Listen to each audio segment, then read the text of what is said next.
মালিক, তুমি ছাড়া তো আমাদের আর কেউ নাই, তুমি ছাড়া তো আমার আর কেউ নাই। আল্লাহ গো, তুমি যদি মাফ না করো কে আমাকে মাফ করবে?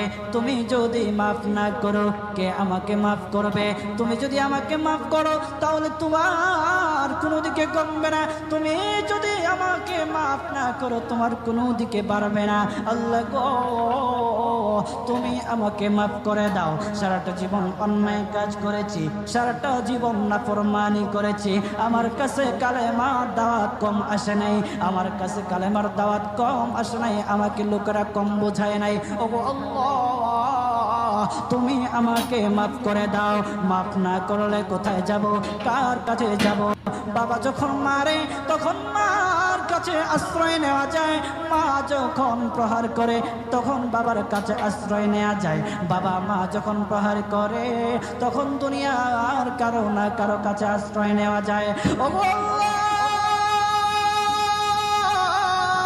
ওগো মালিক, তুমি যদি আমাকে মারো, তুমি যদি আমাকে আযাব দাও, ওগো আল্লাহ, কার কাছে যাব, কার কাছে গিয়া মাফ চাইবো? ওগো আল্লাহ, মেহেরবানি করে মাফ করে দাও। এইরকম কান্না করতেছে, কান্না করতেছে, চোখের পানি তার এমন ভাবে পড়তেছে, দাড়ি ভিজতেছে, দাড়ি ভিজে জমিনের মধ্যে চোখের পানি পড়তেছে, কান্না করতেছে। বান্দাটা কান্না করতে করতে করতে করতে আমার আল্লাহর কাছে এমন গ্রহণযোগ্যতা অর্জন করেছে, মহান আল্লাহ রাব্বুল আলামিন তার ডাকে সাড়া দিয়া তার জিন্দেগির সব গুনাহ মাফ করে দিয়েছে।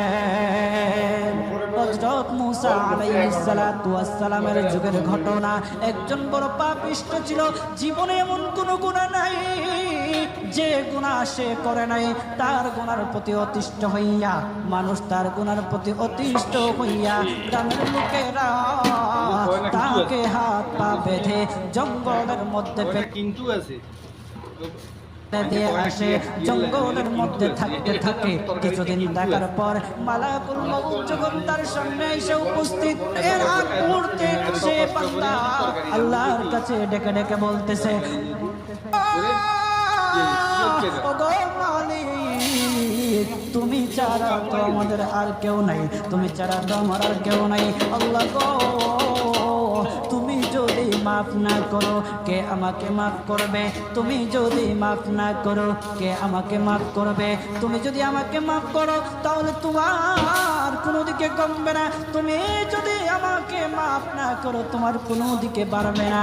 আল্লাহ গো, তুমি আমাকে মাফ করে দাও। সারাটা জীবন অন্যায় কাজ করেছি, সারাটা জীবন নাফরমানি করেছি, আমার কাছে কালেমার দাওয়াত কম আসে নাই, আমার কাছে কালেমার দাওয়াত কম আসে নাই, আমাকে লোকেরা কম বোঝায় নাই। ওগো আল্লাহ, তুমি আমাকে মাফ করে দাও।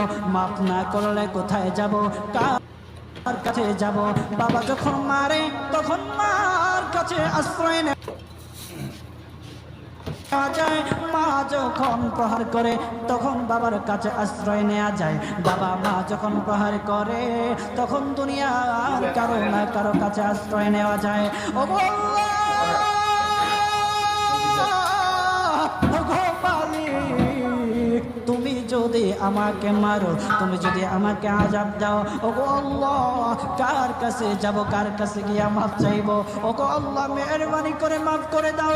এইরকম কান্না করতেছে, কান্না করতেছে, চোখের পানি তার এমন ভাবে পড়তেছে, দাড়ি ভিজতেছে, দাড়ি ভিজে জমিনের মধ্যে চোখের পানি পড়তেছে, কান্না করতেছে।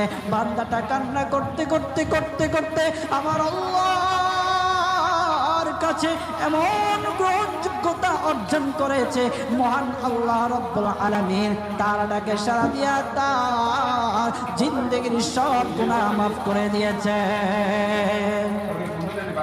ওই বান্দাটা তাওবা করতে করতে করতে করতে হঠাৎ ইন্তেকাল করে।